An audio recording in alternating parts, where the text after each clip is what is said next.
welcome back to my studio. This is Emma on a bright sunny spring morning. Well, sort of sunny. The clouds keep coming over, but I'm taking it as sunny really.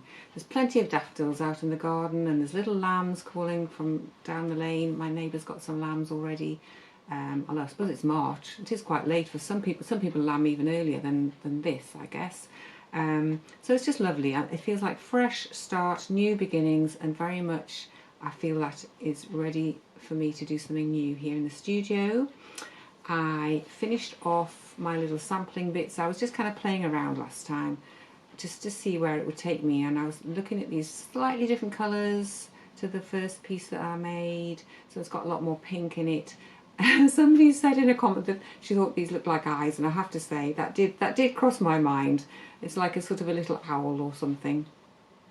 So they're quite floppy. I'm not going to stitch into these, I don't think. These are just little playing around bits. This one I did some embellishing on some net. I don't know if you can see it, and there's sort of different scales. I used bigger pieces and I was trying out little small pieces to see what happened when I put them all together. So that's part of my new piece for my exhibition. I am getting on with it. It is making progress, but it is very much, I've no idea quite where it's going even at this stage. It's now a shape. I'm making a 3D shape again, but I don't quite know where it's going, so we'll see where that takes me. But those are put into one side for today because I want to bring in some lovely spring greens. They always say you should eat your vegetables, don't they? So we're going to eat our spring greens, or make with them today. I've got a big box here, and what I've done is I've extracted from this big box, I've taken out what I want to be using. So I've got far fewer fabrics in here than in the big box, and it's quite a good way to do that. I have to say, I find it very helpful because it gives me a bit of focus. Don't quite know what I'm going to be showing you. I'm going to show you from the get-go, from the word go. I'm going to cut some fabrics, and we're just going to see where that takes us in terms of composition. I'm feeling quite spring-like, as I say, hence the greens. It may be flowers, I don't know what's going to come. I'm just going to make a background. We're just going to do stitching, no embellishing today. I thought perhaps I'll have a little rest from that because I'm using it for my other piece of work. So really, I think the best thing is to say, let's get on with it. Okay, so what I've cut myself here is a piece of curtain interlining. Now I've kind of run out of my nice thin stuff. I usually have a thinner version than this, but I think I need to get some more actually. So I'm using this. This is quite a plump one. Perhaps if I show you them both, you can see. You just bear with. So over here, this is my thinner version. I don't know if you can see, it's smoother, and I think this one is 100% cotton, whereas I think this one, I think it has some man-made fibres in by the feel of it. So I don't know if you can see that one is much plumper than the other. I would say this is about twice the thickness of this one. So this is my favourite one, but this is some I got online, and it's not quite what I wanted, but I'm going to use it. It's got to be used up one way or another. So I've decided, normally I would do things that way, but because I'm feeling spring-like and I'm getting my greens out, I don't know why, I just thought a long, thin horizontal would be quite nice for a change. I don't often do things this way. So we'll go for that. And underneath I've got my favourite stabiliser. Because this is quite soft, when I start stitching it I think it'll be too soft to go underneath the sewing machine really, even with some fabrics on top. So I'll put some stabiliser underneath, which is Stitch and Tear, which is my sort of go-to stabiliser, and there are, I am sure, lots of other stabilisers out there that you can be using. So I've got my trusty pincushion and my scissors on standby. And over here I'm just going to bring in from exit stage left, or enter stage left. I'm going to show you this. This is some of my green fabric, and this is gorgeous. It's really shiny, really bright, and I really love it. It's very cheerful, a cheerful sort of green. And the great thing is I got lots of it for my money because I bought a pair of curtains in the charity shop, and I got absolutely masses of it, and I've used it for all kinds of things. So that's been very useful. I've taken my big box of fabrics that I showed you in the intro, and I've put it into a smaller version, and you can see that. Let's see if I can, no, I won't interfere with that. So I've got a smaller version here, and into this I've put the fabrics selected from my green box, so that I can just use the ones that I feel go together, that I want to use for this. again, I'm listening to my intuition that says, yes, use that one, or no, don't use that one. So I've got some nice, this is a sort of a linen, I think it was a linen skirt that I cut up. This is a pretty sort of seersucker top, and it's actually got some pretty little flowers and things on there. No, sort of what they are, embroidered, rather nice and pretty colour, and some little blingy bits. And then this is a, I don't know, what do you call this, kind of ruched fabric, sort of, it's kind of scrunched, comes ready scrunched. And what else have I got down the bottom of here? Again, a bit more linen in a sort of a pale yellowy greeny colour. So it's sort of a little mix, some darkish, some lightish. Oh, and I've got some of this as well, which I quite like. We'll see how that works. I usually embellish this one because it's quite a soft one, and it does some nice things when you embellish it. But today we are not embellishing. We are just going to do straight stitching.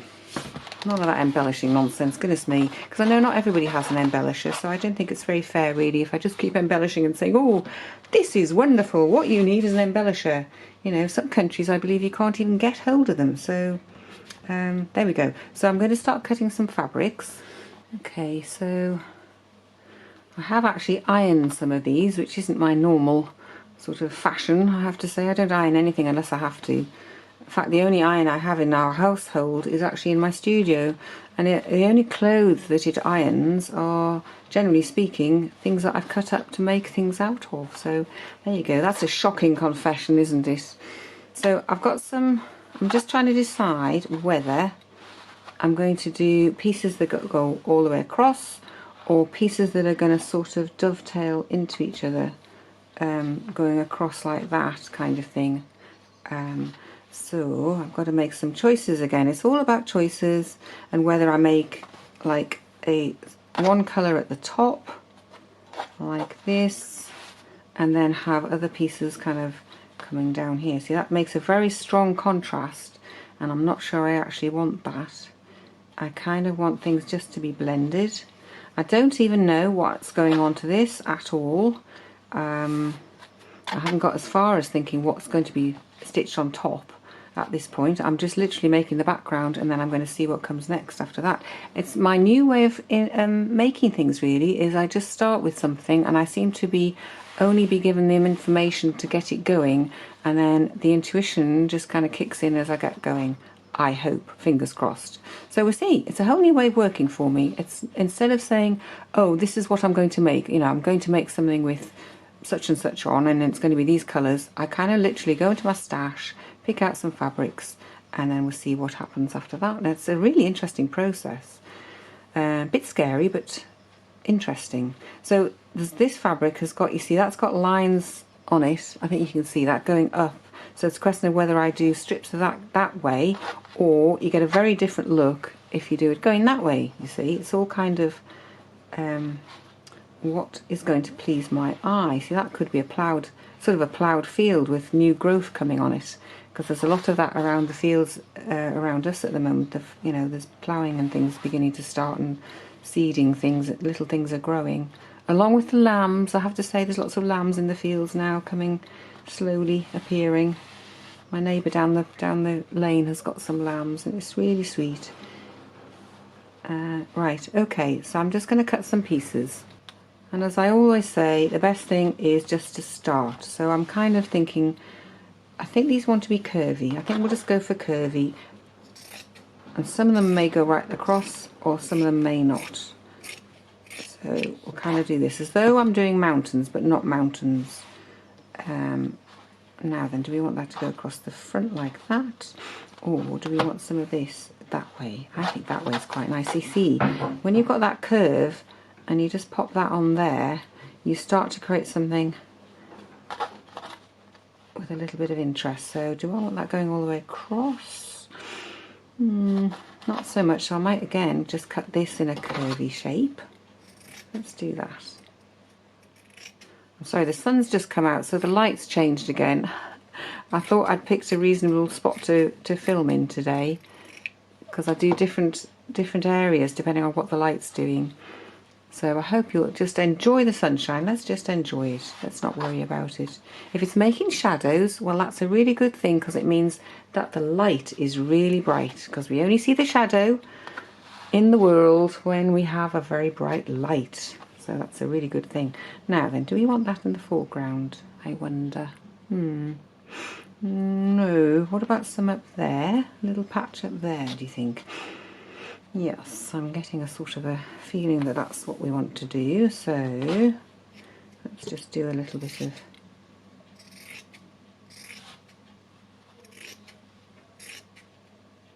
Listen, those scissors make a lovely noise. My mum bought me these scissors and they're really super. I don't think I've ever had to sharpen them. And it's really nice because every time I use them, like my Stitch Ripper and things like that she bought me, it's so nice because she's no longer with me, but the tools that she bought me, like my sewing machine is very much what my mum bought me, mum and dad, a long time ago now. Right, you see, that's starting to bring something together, and I think the foreground, I think I'd like it to be sort of a strip possibly with things coming up like that, I think. So I need something up here, up at the top here. Actually, I've decided what I need to do. I think I need to anchor this piece. It needs to be anchored. So I've just got this lovely dark, it's slightly shiny, slightly different tonal quality to these, which I think is good because that's bringing in some sort of slight contrast. And I think that goes really nicely along the bottom as a piece to anchor these lighter colours up here. And if I just get my trusty friend here, I don't know what's going to go up there yet, but I feel as though that gives it, it's grounded, it's anchored, it's not just floating off into the nowhere land, la la land, not completely anyway. So that's quite helpful. I mean, again, I'm actually going to be doing it that way, so perhaps I should do it more like that. Yeah, that's good. Okay, so now I need something for up here, which I shall just have a rummage in my box. Right, so I have cut a piece of this dark green to go on the bottom of here. Let's move those out of the way a little. And I've made it sort of slightly wavy, so it's not straight. And I'm also leaving enough, if you've noticed, all my fabrics are a good, I don't know, half an inch over the edges of the base fabrics, and this is so that if I want to, I haven't yet decided what I'm doing with my edges, but it means I can either turn them in like that and stitch them in place as I go, stitch as you go, or they can be stitched and then I can trim them off afterwards. It all depends whether you're going to be sort of framing it with a frame, you know, whether you're going to get it framed and put it behind a mount like this, or whether you're going to top mount it, you know, or whether you're just going to hang it on the wall on a piece of wood or something. You know, there's so many possibilities for framing. So let's just have a look at this. I have got, yes, here we go. I cut this piece. I'm just going to trim this bit off because it's a bit bonkers. Trim that little bit off. I'm not quite sure what shape this is meant to be, this piece, so, but I decided, I did a little bit of fiddling when you weren't looking. I do apologise. Sometimes I have to do a little bit off camera because I can't always quite work it out when I'm trying to talk as well as, you know, do the composition work. So sometimes I do just have to sneak off and do a little bit by myself, but then I can show you what I'm doing as well. So this is a piece of, oh, what do you call it, seersucker-y sort of stuff, almost cheesecloth actually, that sort of thing. So I thought that could go over that side, and you see that's going to be the edge there, so I'll have to put something in the middle, you see. So I thought I've cut a little piece of this greeny stuff, which I really do like, and I thought that could be a little sort of hill in the middle, and I've cut it with the lines going horizontal, the sort of crinkles are horizontal, and I'm not quite sure whether it's going to right to the top or whether it's going to be a little sort of hillock. Again, it's somewhere for the eye to go as it goes up, so we'll have whatever we've got in the foreground, and then there's just all these nice greens going up here, and I'll have to think about what to do with this little bit here. And there's the sun out again. Look at the lovely shadow. There's just no knowing what is going to happen here. Okay, so I've trimmed this back a bit now, and I'm just going to pop this back underneath. No, I don't like that so much now because that's got lines going that way, and I know that's the same colour as that. I'm just wondering whether that's made that a bit too busy up at the top. I'm going to take that out. Yeah, I think that's better because that's just going to, yeah, that's going to just sort of fade away into the distance, and I like that. And then we'll have all the sort of focus down here at this point down here with whatever's going to come up here. Some nice flowers or something. So what the other thing I was going to mention was doing a sort of a limitation in your fabric. So I've got, I think, 3, 4, 5, 6, 7. I've got 7 different fabrics there, which obviously looks a lot. It sounds like a lot, doesn't it, for one small piece? But because they're kind of got this tonal quality going up, so I've got sort of these strong ones and then some paler ones at the top, and they're quite similar. It doesn't feel too busy, and I think there's a lot to be said for, you know, if you've got a big stash of fabrics like I have, you may or may not have, obviously, you may have 2 or 3. I think it's really good thing to take out and extract the colours you're going to use, because that gives you a focus, and from the limitation it kind of makes you go, instead of going and I could go and get another 3 different kinds of fabrics, but I don't want to do that because I think the limitation, it makes me more creative basically. I kind of went and looked around my stash to see if I could put something else up this bit, and then I thought, no, I'm going to look with the ones that I actually chose, and so I've put those 2 in, and I think that just made me a bit more creative instead of just going and, you know, getting another one out of a box. So yes, limiting what you do. The other thing is not just limiting the fabrics, but I've got this big basket of all my green threads here, all sorts of different shades. Everything that's green or remotely green goes in my green box, whether they're stripy, whether they're old. These are old dressmaking ones that I've got on these little things. That's a funny little stripy one. And I find, again, if I put this into a box, if I choose, when I've chosen what I'm going to be using, which I do sort of by fiddling around with colours and seeing whether I want something that's a contrast or whether I want something that's going to be subtle, that's going to sort of blend in and harmonise, so that whatever I put in the foreground will stand out. So I will take these and I'll put them in a little basket or something, as you've seen me do, or a bowl, and then that gives me, just again, it's a focus, and it makes it much more simple when you're actually choosing, instead of choosing from a huge range of things. It's so much easier, I think. So I think really it's pinning on time.